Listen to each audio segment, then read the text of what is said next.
It's hard to get traction on gravel. The rocks just roll right under your sneakers. When your legs go out from under you, you realize that you're not in control of gravity anymore. That in fact, you never were.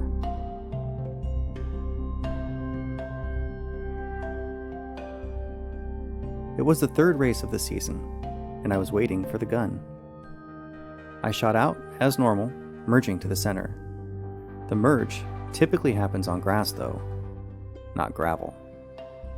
Suddenly, I started to shift and wobble. I wasn't alone. The runners closest to me bumped against my shoulders and hips. I was the only one who hit the asphalt though. I landed on the pavement with my arms out in front of me. I remember seeing shoes stomping all around me before one large yellow sneaker came down on my arm. The sound of the crack reached my ears, but not my brain. I lifted myself to run, but a few seconds later I was rolling on the ground, sharp pain shooting up my arm into my shoulder.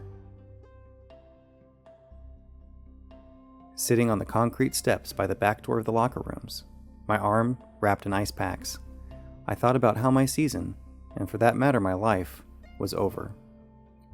This was supposed to be my year. I had practiced all summer, sure that I could catch the two seniors ahead of me and lead the team this year, that I could be captain.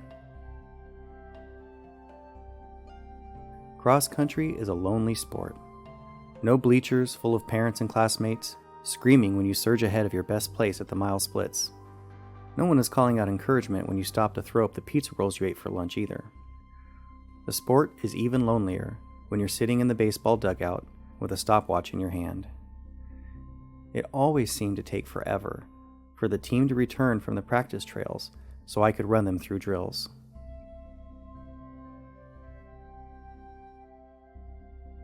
I would organize the runners into squads based on their speed and experience. I would stop the freshman squads between laps and hand out pointers on form and stride.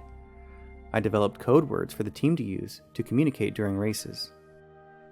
After a week, Coach seemed to forget he even had a team to run. He sat on the bench writing lesson plans. It was hard to watch Mitch Smith running in the top spot instead of me. I wasn't supposed to run again until the week before the district championships.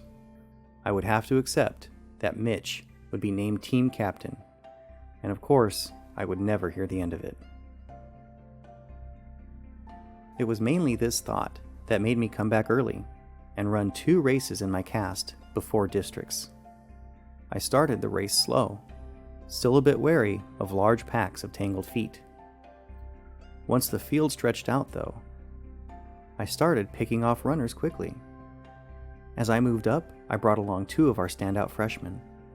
I ran 3rd for our team and was 11th overall, with 2 freshmen finishing right behind me. We won the championship by over 20 points.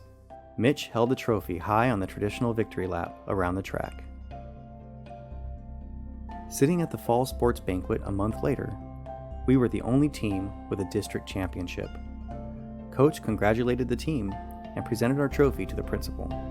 When he announced the team captain, I was stunned to hear him say my name.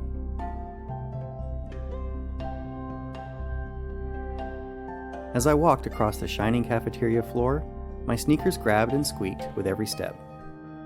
Coach said, "Don't break your arm getting up there now." Everyone laughed a little. But I was thinking, no, I've got traction now.